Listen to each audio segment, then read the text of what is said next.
का दैनिक मन्ना। Praise the Lord. नया दिन नई उम्मीद में आप सभी का स्वागत है। आज के वचन को लेके हम पढ़ेंगे भजन संहिता उसकी 28वीं अध्याय 8वीं आयत को। यहोवा अपनी प्रजा का बल और अपने अभिषिक्त के लिए उद्धार का दृढ़ गढ़ है। ये भजन संहिता को अगर हम देखेंगे तो इसमें दाऊद ने परमेश्वर से सहायता के लिए पूरा प्रार्थना किया है, उसके बारे में दाऊद ने यहाँ पे लिखा है।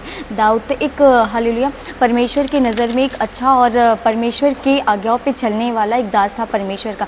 दाऊद के सामने जब गोलियत आता है तो लोग उस गोलियत को देखते हैं, वहाँ के जितने लोग भी होते हैं वो सब उसे देखते हैं क्योंकि वो बड़ा हाइट में होता है, उसे देख के लोग डर भी जाते हैं। लेकिन दाऊद को जब ये पता चलता है कि गोलियत करके एक है जिससे लोग डर रहे हैं, तो दाऊद जब उसे देखता है तो उसे बोलता है कि मैं यहोवा के नाम से जाऊंगा, क्योंकि जो मेरे साथ है वो उस गोलियत से भी बड़ा है, जो मेरे अंदर है वो उससे भी बड़ा और सामर्थ्य, उसके सामने वो गोलियत क्या है। कभी कभी हम ये भूल जाते हैं कि जो हमारे साथ हमारा परमेश्वर है वो हमारी परिस्थिति से, हमारे हर एक सिचुएशन से, हमारी प्रॉब्लम से भी बड़ा है। हम प्रॉब्लम को देखते हैं, हम ये ध्यान नहीं देते कि हमारे साथ जो परमेश्वर रहने वाला उसका वचन उससे भी बड़ा है। हम परिस्थिति में उलझ के उसके ऊपर ध्यान देने लगते, अपना ही दिमाग उसमें लगाने लगते कि इससे किस तरह से बाहर निकलेंगे, इसे कैसे हम अच्छे तरीके से चलाएंगे, कब ये परिस्थिति हमसे दूर होगी, कब ये टाइम हमारे से दूर होकर एक शांति का जीवन हमें मिलेगा।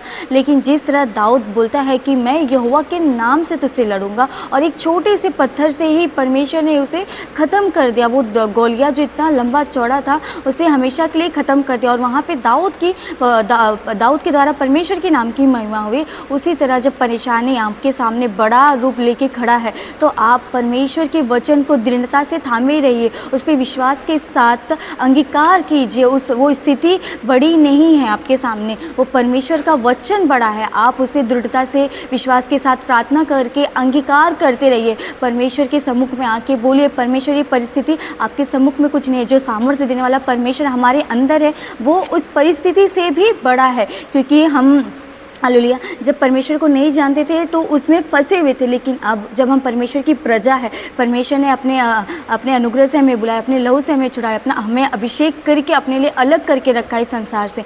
तो परमेश्वर ने जब हमें अलग किया तो इस परिस्थिति से लड़ने के लिए क्यों छोड़ देगा। परमेश्वर उसमें रह के हमारी सहायता मदद करेगा। हमें परमेश्वर को पुकारना है, हमें परिस्थिति को नहीं देखना, हमें एकमात्र जीवित परमेश्वर को पुकारना है, उसकी ओर हाथों को फैला के घुटने टेक के प्रार्थना करके बोलना है, परमेश्वर आप इस परिस्थिति से, ये जो परेशानी हम देख रहे हैं, जो कर्जे में देख रहे हैं परमेश्वर, ये जो दुर्बलता में है, बीमारी में है, इससे आप मुझे बाहर निकालिए। परमेश्वर ज़रूर आपको बाहर निकालेगा। हम प्रार्थना करेंगे।